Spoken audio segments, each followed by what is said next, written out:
Of the Alexander brothers federal trial. The trial is off this week. I thought it was very interesting. One of the reports that came out yesterday from Daily Mail, if not 2 days ago, but Daily Mail actually reported that juror number six, the juror that was dismissed about a week ago, essentially was on the side of the defense and said that there was no sex trafficking. Another juror wrote into the judge and flagged this as a problem. And this juror number six was dismissed from the trial.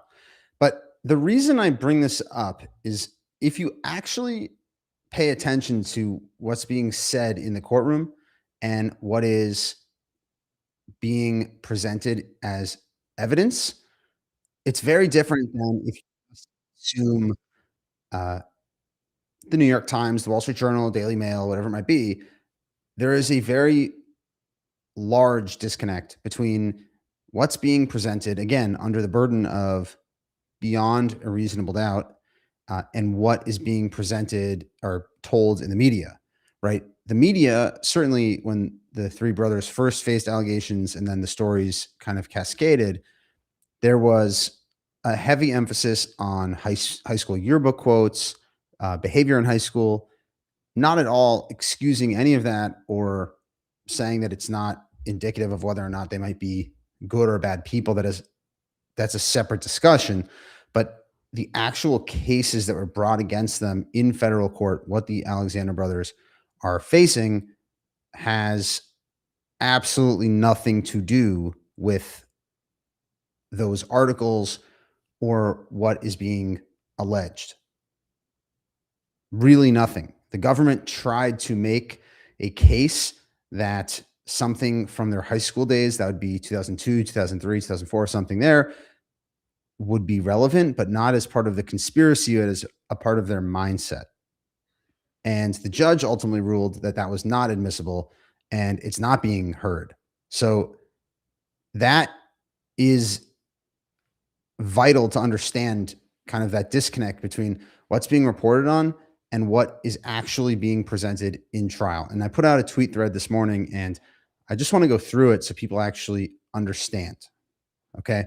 Because most of the coverage and most of the discussion, certainly in social media and certainly online, is people saying that they don't like them or that they are horrible people. Everyone can make their own conclusion when it comes to how they relate to the Alexander brothers on an interpersonal level, right? You read some of these messages, you see their behavior. Perhaps that's not the kind of person you want dating your daughter, but I've tried to focus exclusively on what they're actually on trial for and not just are they good people or is this someone that should be idolized by society. That has absolutely nothing to do with what this trial is.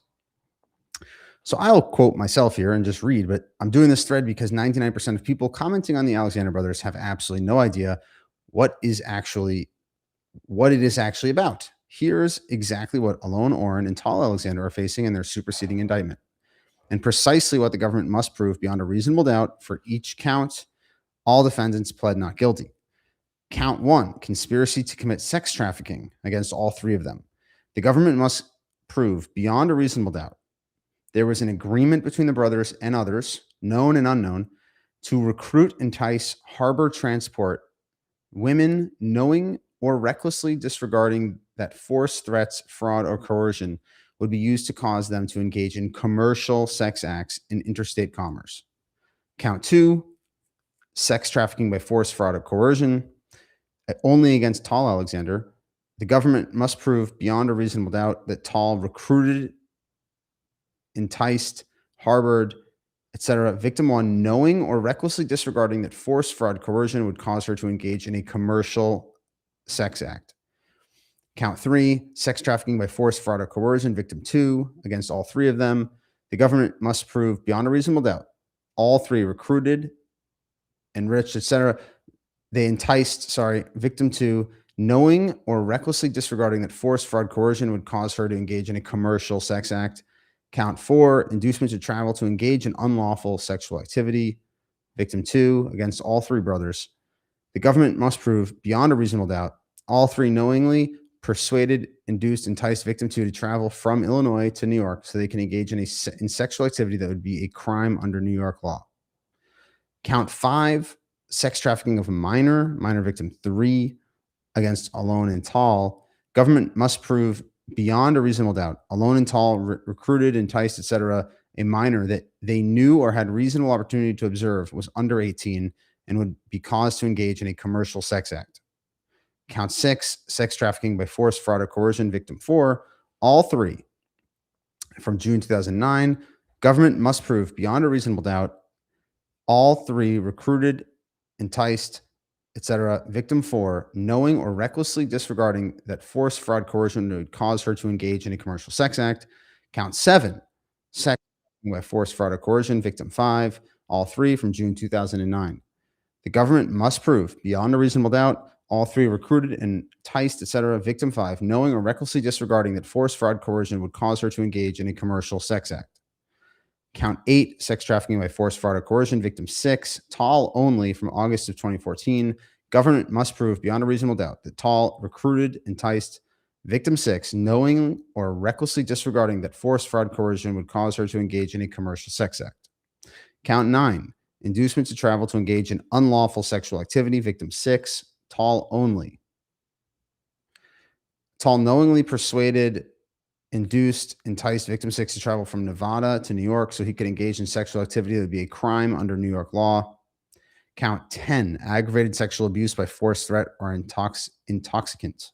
Victim seven, Alone in Oren, June 2012. On a cruise ship, the government must prove beyond a reasonable doubt, while on a cruise ship in special maritime jurisdiction, they've used force or knowingly gave an intoxicant without her knowledge, substantially impairing her, causing her to engage in a sexual act. Count 11, sexual abuse by physical incapacitation. Again, victim seven, Alone in Oren, on the same cruise.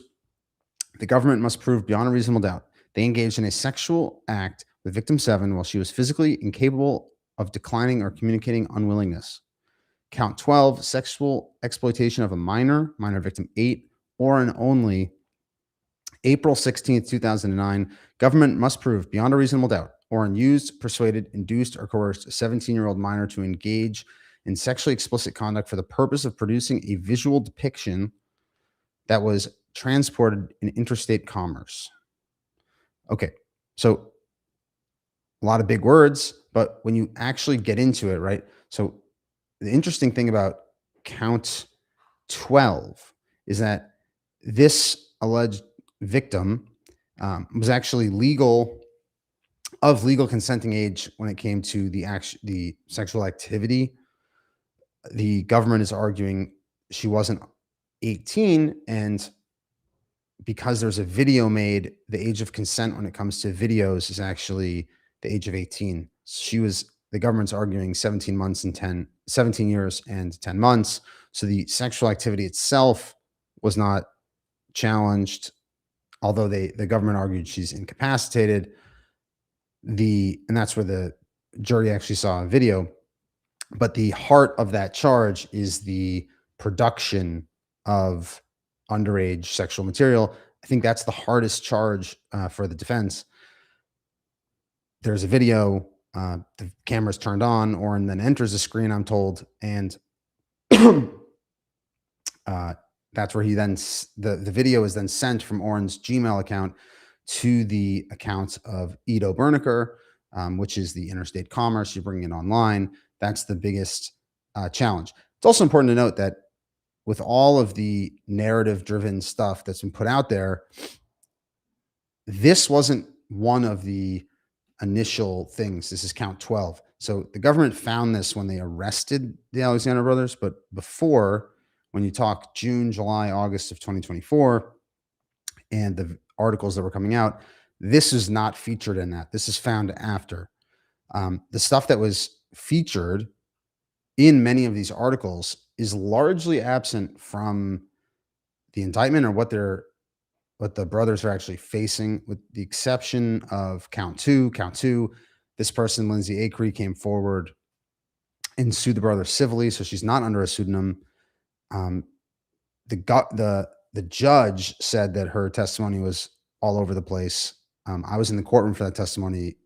It was all over the place, certainly on cross. That's where there's the reasonable doubt standard is quite high, and for good reason, because these 3 guys are facing 20 years to life, 15 years to life. There's a decent chance that these 3 brothers could face life imprisonment if they're found guilty on these charges.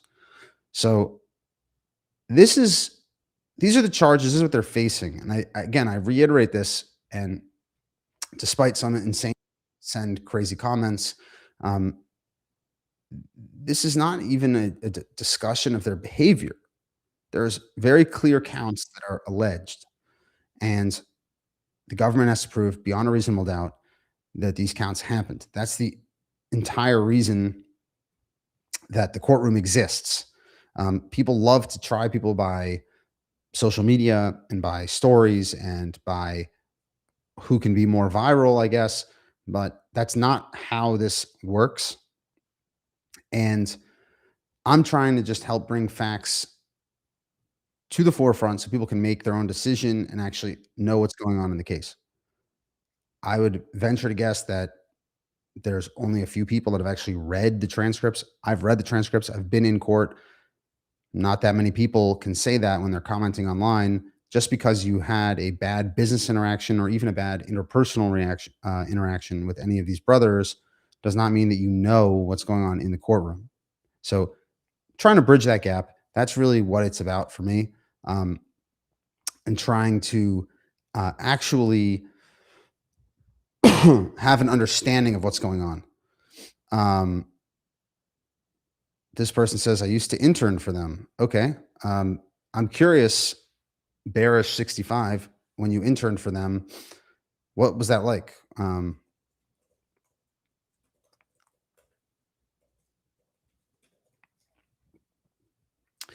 I think that's an interesting thing. I mean, look, in business, I've definitely heard stories of them being tough, of them being aggressive, of them obviously fighting for customers, but I have no idea if there a lot of this, a lot of the media coverage. You see the New York Magazine.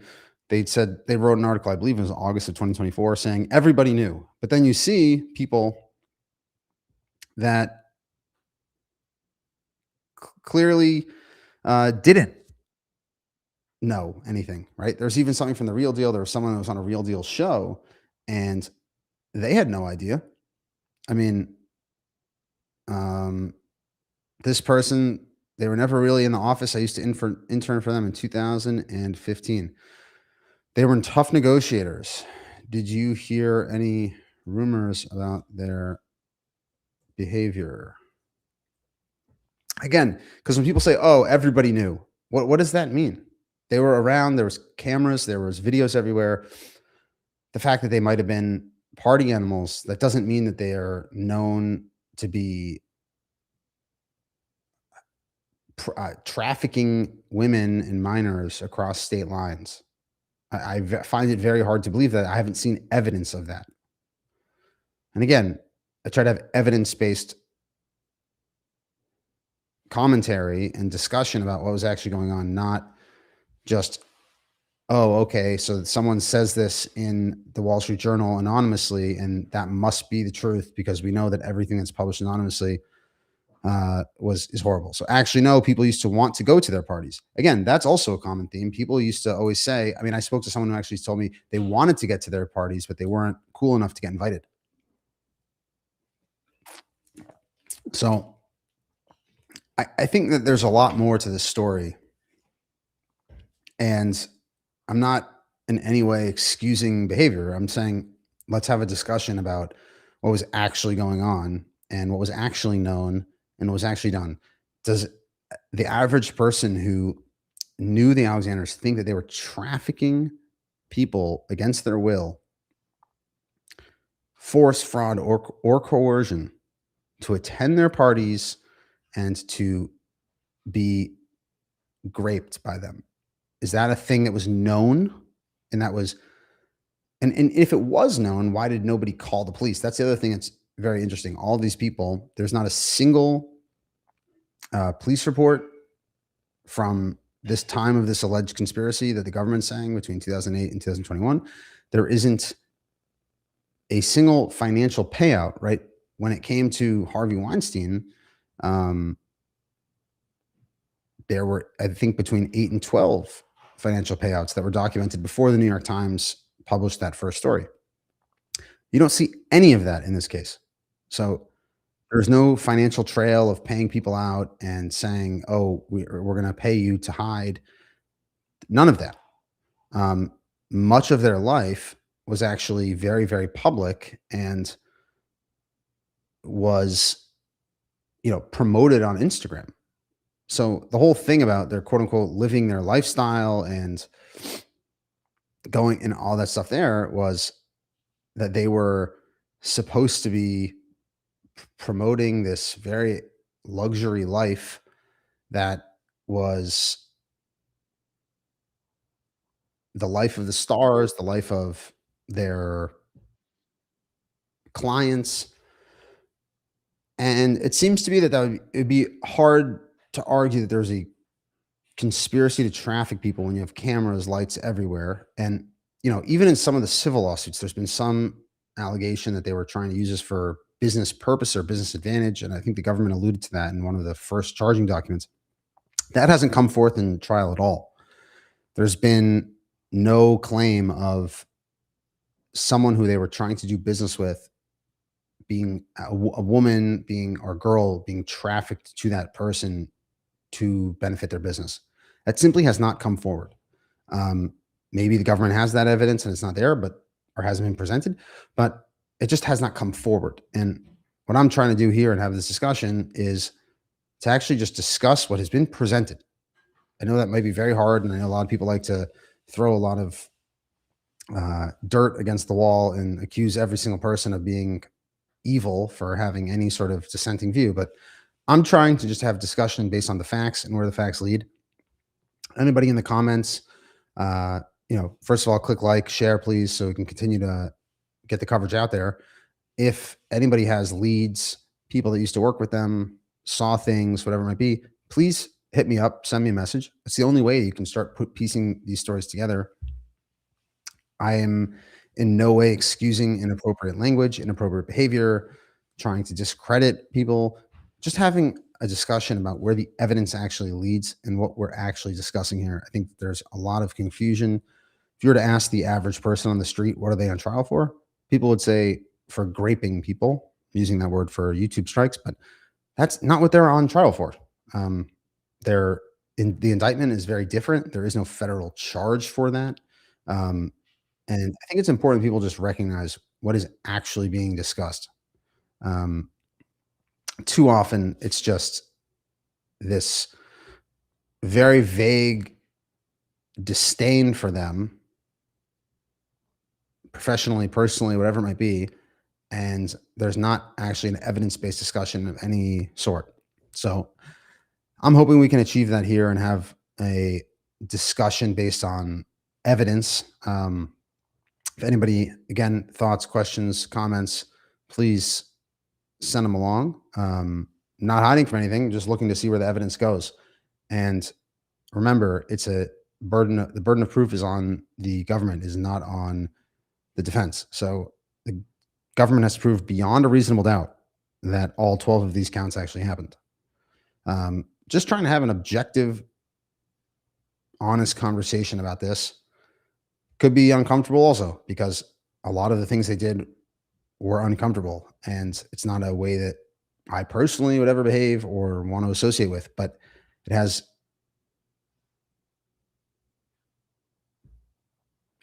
it's a very different thing. And here we go. This is someone here.